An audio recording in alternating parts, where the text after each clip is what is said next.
هنا الجمبري فتحنا ظهره وتبلناه تتبيله حلوه ورصناه في سرفيس. ده النوع هون، النوع الاخضر. لما ننزل اي سوق او اي حلقه سمك ونشوف انواع جمبري متعدده قدام عينينا، يا ترى نختار انه نوع؟ تعالوا نصلي على الحبيب النبي صلى الله عليه وسلم كده ونشوف الجمال والحلاوه، الصوصات والتوابل، وانه افضل نوع سمك.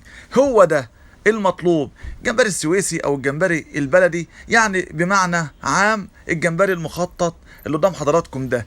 انواع السمك موجوده قدام حضرتك كتيره قوي. طبعا كلنا بيلفت نظرنا الجمبري والاستاكوزا والانواع العاليه من الفوسفور.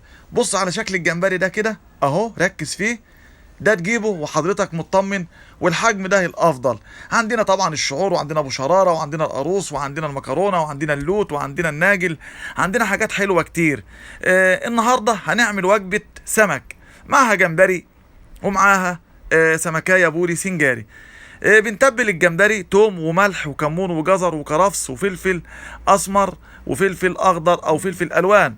معانا السنجاري طبعا شرحنا له فيديوهات كتيره قوي. احنا هنا بنتبل بهارات وملح وليمون. وطبعا السنجاري له صوصات مختلفة وأنواع متعددة عملنا منها الكتير واللي جاي أكتر بإذن الله. الجمبري بنروح نتبله زي ما قلت لحضراتكم التتبيلة بتاعته الحلوة، وبنروح ناخده على الجريلا السخنة ونرصه.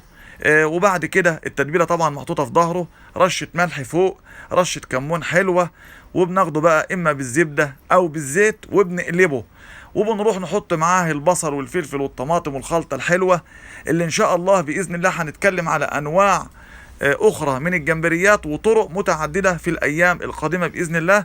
ولكن هنا النوع التاني اللي ممكن تختاره بعد المخطط، لو ما فيش طبعا قدام حضرتك الا هو، اشتريه برضه كويس واختار الحجم اما الوسط او الصغير اللي موجود في السوق. لونه اخضر شوية زي ما حضراتكم شايفين، ده الصغير منه. تمام. اما اللي احنا شغلناه على الجريلا ده نوع كبير برضه، ده حلو قوي، بينفع مشوي مسلوق ومقلي راس وديل. بنروح لبلح البحر نركنه في جنب شويه، مش موضوعنا. نروح بقى على الجمبري بعد ما استوى بالخلطه بتاعته والصوصات الحلوه اهي قدام حضراتكم. تبلناه وعملنا له خلطه، والصوص ده باذن الله هنشرح انواع حلوه للصوصات للجمبري هتعجبكم باذن الله. فيها زبده، وهنا الاستاكوزا طبعا، والجمبري والناجل او الشعور، حاجات حلوه بتتعمل باحلى واجمل الطرق والصوصات. الوجبه خلصت، جمبري مع بوريايه بتبقى حلوه قوي، معاها واحد شوربه سي فود وشويه سلطه حلوين، بالف هنا وشفا لحضراتكم. احنا النهارده طلعنا من الفيديو ده من اننا نختار النوع المخطط الحلو من الجمبري، ولو ما لقناش غير الاخضر يا جماعه الاخضر كويس ومية مية، سواء مستورد او اي مكان. المهم السمكايه او الجمبريه يكون الانسجه بتاعتها لسه متماسكه ولسه فريش. ناخد الجمبريه واحنا مطمنين نعملها على ذوقنا زي ما حضراتكم تحبوا. عايزين طرق متعدده للجمبري، انزل على القناه. لو بتشوفني من على اليوتيوب طبعا هتنزل هتلاقي فيديوهات حلوه للجمبري طبعا، والجديد والاحدث والافضل دايما ان شاء الله هينزل قريب. فعلوا الجرس للكل يا جماعه، وتابعونا على الفيسبوك وعلى اليوتيوب وعلى التيك توك. ان شاء الله هتنزل لكم جميع الاكلات اللي حضراتكم تحبوا. عرفنا اللي نحبه ونفضله هو ايه. الجمبري الكويس اللي هو المخطط، اما الاخضر ده لما يكون حجمه كبير بيكون افضل. ان شاء الله باذن الله هنزل لكم فيديوهات هشرح فيها التتبيله والخلطه والصوصات الحلوه للجمبري، واي نوع جمبري يكون مشوي، واي نوع يكون مقلي، والبانيه والحاجات الحلوه دي ان شاء الله في الايام القادمه باذن الله. يبقى النهارده عرفنا انواع حلوه في الجمبري.